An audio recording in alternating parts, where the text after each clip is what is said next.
মাধ্যমিক পরীক্ষার ভয় ভীতি কাটাতে ও একপ্রস্থ নিজেকে ঝালিয়ে নিতে পরীক্ষার্থীদের মক টেস্টের আয়োজন করেছে নিখিল বঙ্গ শিক্ষক সমিতি। সমিতির উদ্যোগে আজ শুরু হয়েছে মক টেস্ট শহরে স্থানীয় ক্ষুদিরাম পল্লী সুকান্ত স্মৃতি বিদ্যাপীঠ হাইস্কুলে। মহকুমা এলাকা জুড়ে চলছে এই মক টেস্টের পরীক্ষা। নিখিল বঙ্গ শিক্ষক সমিতির ইসলামপুর জোন সম্পাদক জয়ন্ত দে জানান, যথেষ্টই সাফল্য রয়েছে। বিগত দিনেও আমরা এই মক টেস্ট পরীক্ষা নিয়েছি এবং ছাত্রছাত্রীরা এতে যথেষ্টই সাফল্য অর্জন করেছে। ইসলামপুর মহকুমা সম্পাদক সঞ্জয় মানি জানান, মহকুমা জুড়েই এই পরীক্ষা চলছে এবং ছাত্রছাত্রীরা এখানে যা নম্বর পেয়েছেন তার ভিত্তিতে মাধ্যমিকের যে মূল পরীক্ষা সেখানেও নম্বর সমান এসেছে। এই পরীক্ষায় ছাত্রছাত্রীরা, অভিভাবকরা মাধ্যমিক পরীক্ষার জন্য যথেষ্ট প্রস্তুতি সেরে নিতে পারেন।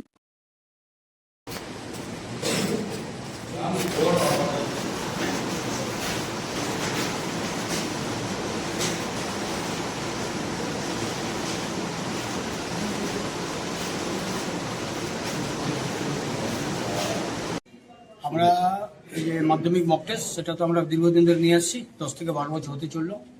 আগে এটা আমরা জোনালগতভাবে করতাম ইসলামপুর শহরে, এই গত 3 বছর ধরে মহকুমাগতভাবে হচ্ছে।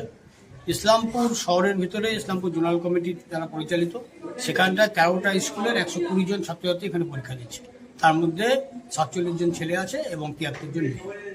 এভাবে ইসলামপুর মহকুমা সম্পাদক আছে, উনি মহকুমাটা ভালো বলতে পারবেন।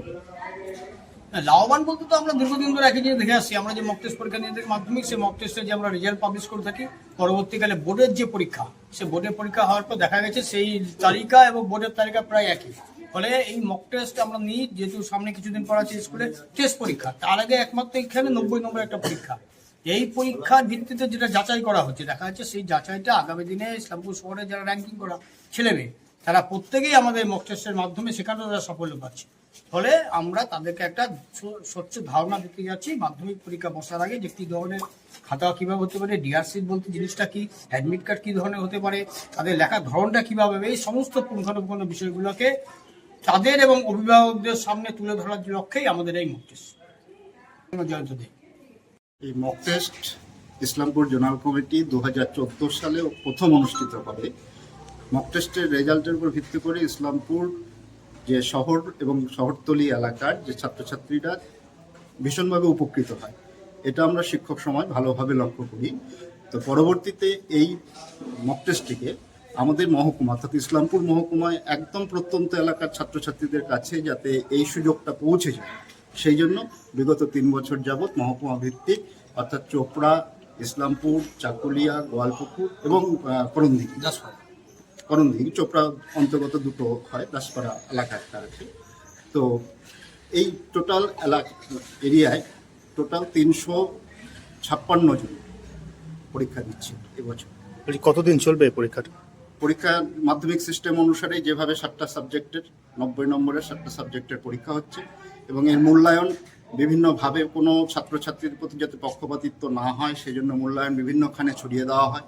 এক এক জায়গার খাতা এক এক জায়গায় গিয়ে মূল্যায়ন হয় এবং মূল্যায়িত বিগত দিনে আমরা লক্ষ্য করেছি যে মক টেস্টের রেজাল্ট এবং মাধ্যমিকের রেজাল্ট প্রায় সমান, অর্থাৎ যেভাবে র্যাঙ্কিংয়ে আসছে মাধ্যমিকের রেজাল্টের মধ্যে সেই র্যাঙ্কিংটাই প্রতিফলিত হয়।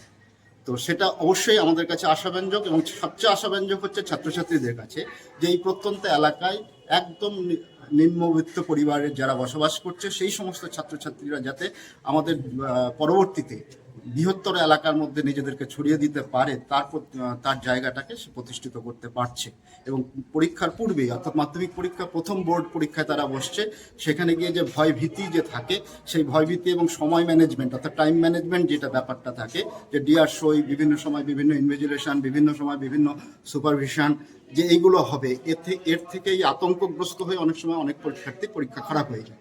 অ্যাডমিটটা ঠিক সময়ে নিয়ে আসা, পরীক্ষা দিতে আসার সময় অ্যাডমিট কার্ডটা কেমন হবে সে ঠিক একই অনুকরণে করার চেষ্টা করা হয়, যাতে ওই ছাত্রছাত্রীরা যাতে যখন প্রথম বোর্ড এক্সাম দিতে বসবে সেই অসুবিধার মধ্যে তারা না পড়ে, সেগুলোর দিকে লক্ষ্য রেখে এই পরীক্ষাটা অনুষ্ঠিত করা হয় সম্পূর্ণভাবে ছাত্রছাত্রী এবং অভিভাবকদের সহযোগিতায়।